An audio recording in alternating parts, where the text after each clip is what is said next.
Slato, Lonato Notarbartolo, spent 2.5 years planning the perfect diamond heist, rented an office in the building, studied security systems, bypassed 10 layers of protection, motion sensors, 63 cameras, seismic detectors, magnetic fields, everything.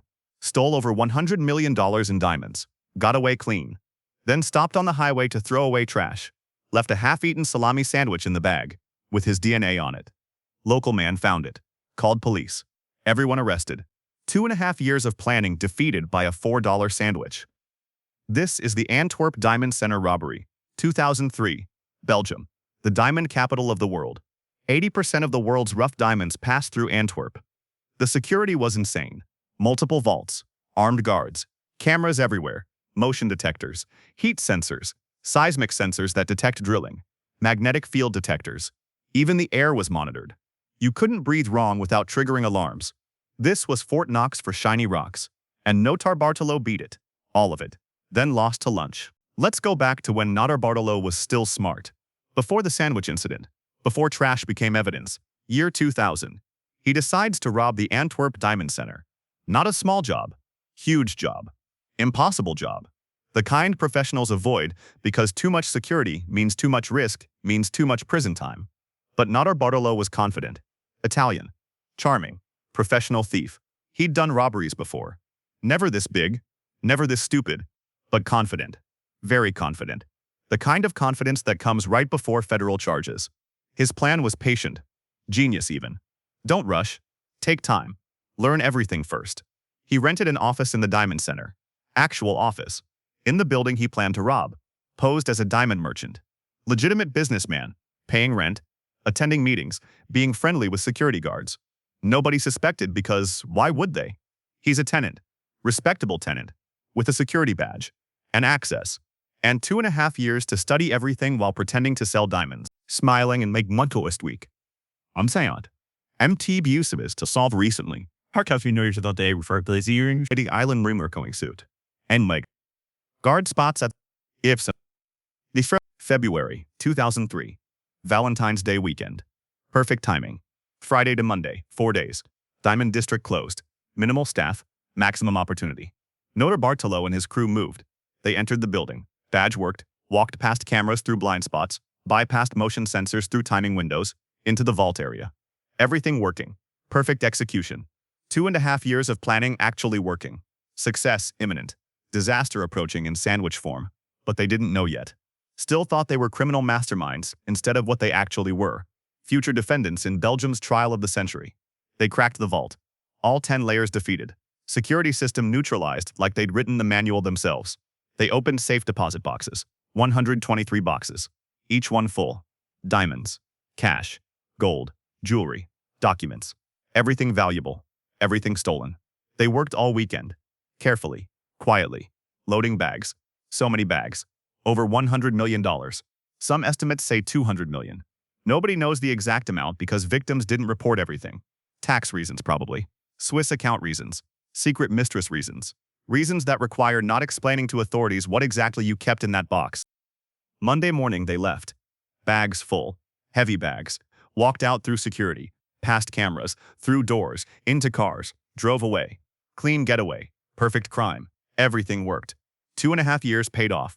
They were rich, free, successful, champions of diamond heists. For approximately 2 hours. Then someone got hungry. And stupid. Historically, catastrophically stupid. Timur.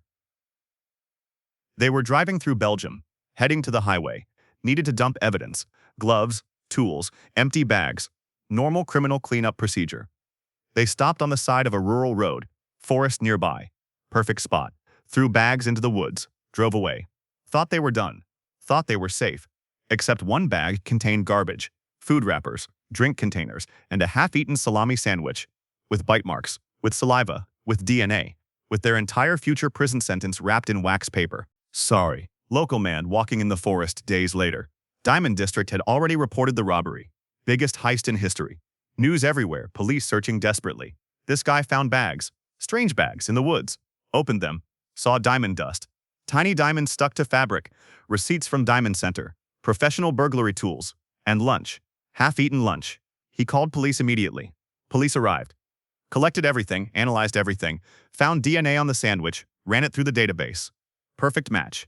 Leonardo Notarbartolo, diamond merchant, with an office in the Diamond Center, with access to everything. Well, that made things easy. The investigation that should have taken months was solved by delicatessen evidence. Police raided his office, searched his apartment, found more evidence. Maps, security plans, diamond cutting tools, more loose diamonds, everything. They arrested him, arrested his crew. 4 people total, all caught. All because someone couldn't wait to eat their sandwich until after properly disposing of evidence. Or eat it completely, or not eat it at all. Many options existed, all better than leaving half-eaten DNA evidence in forest trash bags next to stolen diamonds. The trial was interesting. Notarbartolo claimed he was framed, sandwich planted, setup job. The judge was skeptical. The evidence was overwhelming. Your DNA, your office, your security plans, your crew, your sandwich. Very hard to claim frame job when everything points to you, including your lunch, especially your lunch. The defense attorney probably wished he'd taken a different case, one without delicatessen evidence. Those are significantly easier to argue. Notarbartolo got 10 years. The others got similar sentences, some more, some less, depended on evidence, on cooperation, on whether they ate the sandwiches. The salami eater got caught first, led to everyone else. That sandwich became prosecution exhibit A. One half-eaten salami sandwich with mustard, with DNA, with justice. It didn't lie, didn't forget, didn't change its story. Just sat there in an evidence bag being perfect testimony. Most effective witness in Belgian criminal history. Most diamonds were never recovered. Some found, most gone, sold, cut, recut, scattered across the world. The black market absorbed them like they'd never been stolen. They're in rings now, necklaces, earrings, on the fingers of people who don't know. Stolen diamonds look the same as legal diamonds, shiny, expensive, guilty. But guilt doesn't show in gemstones, only in DNA tests, only in sandwich evidence, only in prison sentences. The security got upgraded afterward. More cameras, better sensors, different procedures, everything improved. Cost millions. Insurance companies paid, but honestly didn't need improvements. The sandwich handled security perfectly. Salami stopped the heist better than 10 layers of technology. Maybe just leave sandwiches everywhere as security measures. Criminals can't resist. They eat, leave DNA, get arrested. Simple system. Delicious system. Extremely effective system that costs $4. Your tax euros paid for the investigation, the trial, the prison time, all because professional thieves couldn't dispose of trash properly. 2.5 years of planning, months of studying security, weeks of preparing equipment, hours of executing the perfect heist. Then stopped on the highway, threw bags in the forest, with their lunch, with evidence, with stupidity. Compare the planning to the execution. 2.5 years studying security systems, 0 minutes studying trash disposal, hundreds of hours bypassing sensors and cameras, 0 seconds considering DNA on food.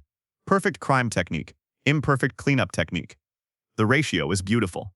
Years of intelligence, seconds of stupidity.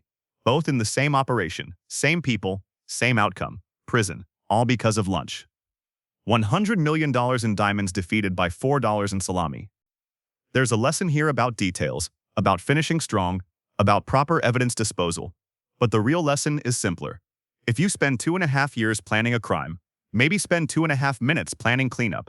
Don't stop on random highways, don't throw evidence in accessible forests, definitely don't leave half-eaten food with your DNA anywhere near crime evidence. Just don't.